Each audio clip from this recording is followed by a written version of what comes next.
last video, we were looking at the point to where the United States, or the colonies, became the United States, when they declared their independence and they destroyed the legal bonds that they had with England.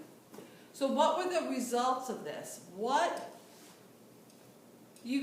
Let's say if somebody gets divorced, all of a sudden, from that moment in the courtroom, they leave that courtroom and they're like, oh, I am no longer married at all.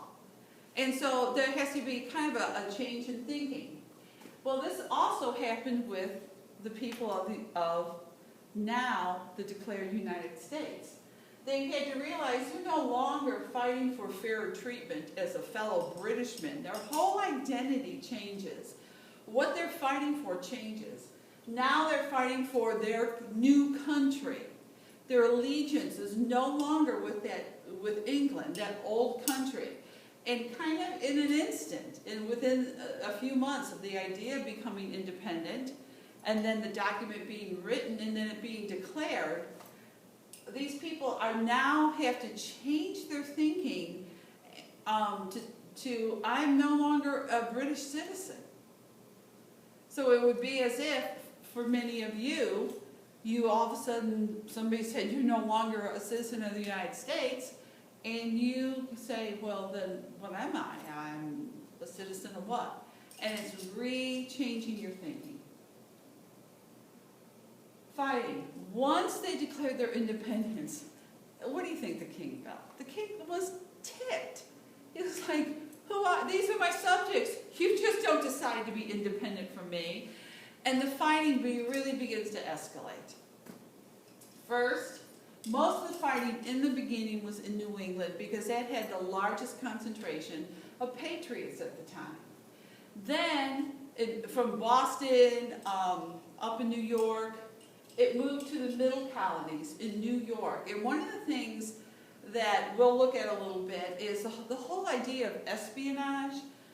You have to understand, George Washington, when he was declared the Continental Congress, the leader of this new nation's army, he had very few resources. You know, we just decided to make our own money. Yeah, who's going to value that? It's like you sitting in class making your own money and thinking you can go to the store and buy something with it. Nobody's heard of the Continental. Where did we get these resources? There were so many things that were pushing against them. And so understand that George Washington had very little supplies. You know, the Continental Congress is taxing the colonies, but the colonies aren't necessarily saying the money, and who's going to force them? So in terms of the resources to these new patriots in this country and the resources of Great Britain and England, you couldn't even compare them. So one of the things that Washington used, he became savvy, and he used things like spying and sabotage and other means because he didn't have a well-equipped army. Nathan Hale, he was one of the spies for the Patriots. He was caught by the British, and he was hung publicly. And right before, you know, they do the lever and he falls through to hang, he yelled out, I regret I only have one life to lose for my country. So those men who were patriots believed in this strongly. They had a great passion. One of the most significant battles was Washington crossing the Delaware. And what England did was they got help from German missionaries to fight. Now, what's a missionary? Jeez. Mercenary. And what is a mercenary? It is a person who is paid to fight. It's not that they don't fight based on their beliefs. They fight based on who pays them more. And so, and they'll fight for that country. Did some of these German soldiers, did they believe in the king's point of view? No, they could have cared less. All they did was like, show me the money and I'll fight. So Washington surprised this whole camp of German mercenaries that were being funded by the king and captured them all with a surprise attack on Christmas night. Now what makes this so unusual, and one of the things that made Washington such a great leader, is he thought out of the box. It was standard military protocol that when you have a holiday, when you have Christmas, you didn't fight. You didn't fight. It was just, it was the idea of you celebrated the birth of Christ and you just don't pick up weapons. Now, why it's okay to pick up weapons the next day, we won't get into that illogic. But, so Washington, one of the things that made him such a good leader is he was like, who wrote that rule? We're at a disadvantage, we got to win, we're going to go ahead and attack. And so Washington tried things that were a bit unusual, and he made them work. And that is a sign of a great leader. Fighting. Saratoga. One of the things that the Patriots were winning the battles at the beginning of the war, and then the king sent over many more army reinforcements, supplies, and we couldn't keep up with it. They were sending over mercenaries. We couldn't keep up with it. And there was points in the first half of the war that the American soldiers were just deserting left and right. They didn't have food. They didn't have shoes all winter. They didn't, and the Congress wasn't, or the Continental Congress wasn't allocating money to pay them and to buy these things. And so there was one battle in Saratoga, and that was in Upper New York, where the Patriots won. And somehow, that was a major turning point, especially in the New England colonies, because the British realized they may be the underdogs, but they are going to fight to the end. And we have a real problem here.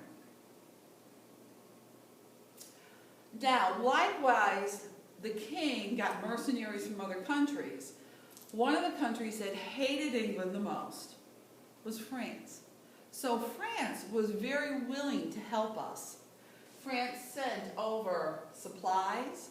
He sent over military advisors, La Femme. He was Washington's close friend. And it is said that Washington was very much as the leader.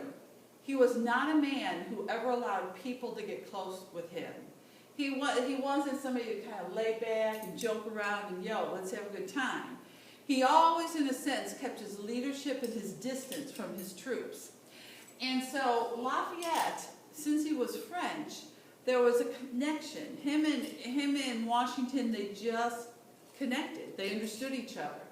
And he was probably the closest, not just military advisor that France sent over, but he really became a good friend of Washington, which was exceptional because Washington, as he dealt with his younger officers and his troops, really kept a distance. I am the general, you are not. Not only did we get help from France, but we got help from other countries like Poland, Pulaski, and from Germany. Mr. Floyd, can you just call the main office for wherever you are? Baird von Steuben. Mrs. Smith needs some help in the modular unit. He came. Mr. Floyd, please call. Thanks. He came from Germany, and he saw the condition of our army.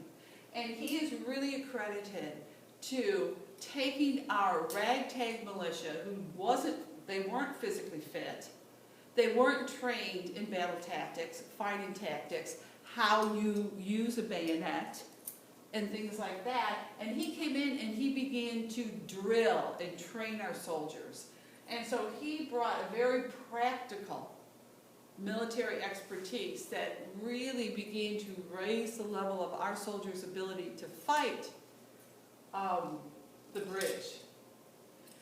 Like Great Britain getting help from others, anytime, whether you have a large group of people, you have countries, or individual, the one thing that's consistent thread throughout human nature is when you are in a difficult time, you do need help and support. We would not have won our independence apart from these countries if they did not come and help. Now, whether they help for financial gain or whatever, the idea is during a stressful, difficult time, you always need help. If you are something as large as a country or an individual person. And our independence was only won due to that help. We will continue to look at the ending of the war in the next video.